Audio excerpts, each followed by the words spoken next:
ان اللہ یحب التوابین و یحب المتطہرین۔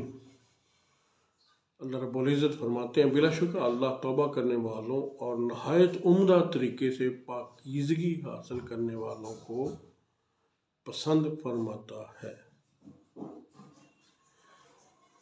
یہاں میں آگے چلنے سے پہلے عرض کرتا چلوں کہ کچھ لوگ ایسے بھی دیکھنے میں آئے ہیں کہ جو بیت الخلاء سے جب نکلتے ہیں، بیت الخلاء سے واپس جب نکلتے ہیں تو اپنے ہاتھ بھی نہیں دھوتے،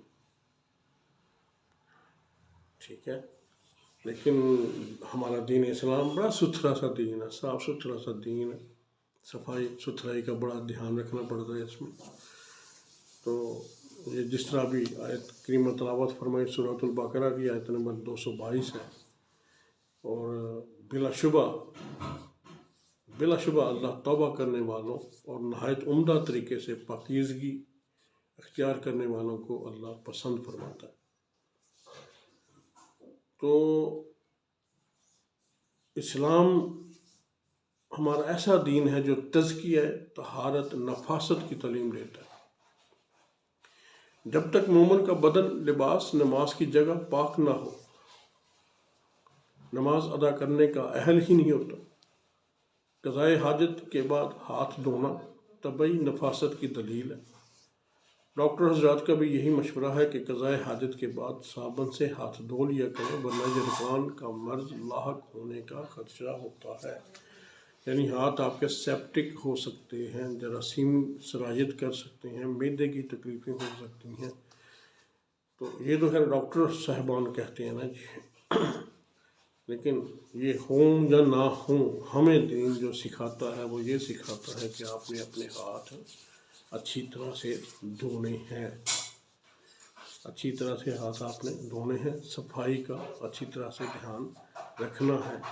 پہلے چونکہ صابن نہیں ہوا کرتے تھے تو پھر وہ مٹی کے ساتھ رگڑ کر ہاتھوں کو پاک کیا جاتا تھا، اور آج بھی مٹی سے کے ساتھ جو جراثیم مرتے ہیں وہ کسی صابن سے نہیں مرتے۔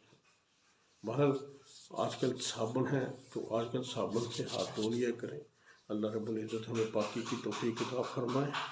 طہارت، نبی کریم صلی اللہ علیہ وسلم نے ایک جگہ ارشاد فرمایا، اس کا مفہوم ہے کہ آپ فرماتے ہیں کہ طہارت نصف ایمان ہے۔ طہارت ہمارا نصف ایمان ہے۔ یہ مشکوٰۃ شریف اور بحوالہ ترمذی شریف میں بھی یہ موجود ہے کہ طہارت نصف ایمان ہے، اور اسلام کا سارا نظام عبادات و عطائت میں اور اس کے حصول کا ذریعہ ہے۔ نماز میں جسم، لباس اور مقام اور نماز کا پاک ہونا شرط لازم ہے۔ نماز، روزے اور زکوٰۃ، ان تمام عبادات سے بندہ مومن کے قلب اور قالب، جان و مال، ظاہر و باطن، بدن، روح اور ذہن کی تطہیر مقصود ہے۔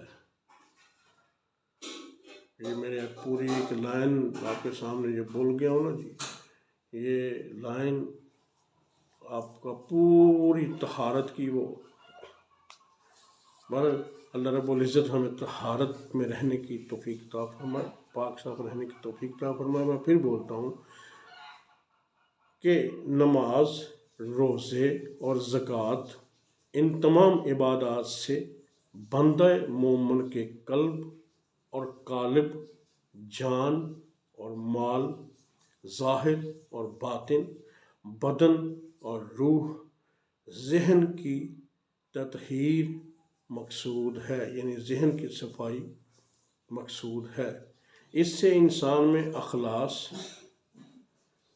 اخلاص للحیت، حضوری قلب، سخاوت، شجاعت، صبر، ضبط اور ضبط نفس پیدا ہوتا ہے۔ ضبط نفس پیدا ہوتا ہے۔ اللہ رب العزت ہم پر خیر عطا فرمائے، عمل کی اللہ رب العزت ہم سب کو توفیق عطا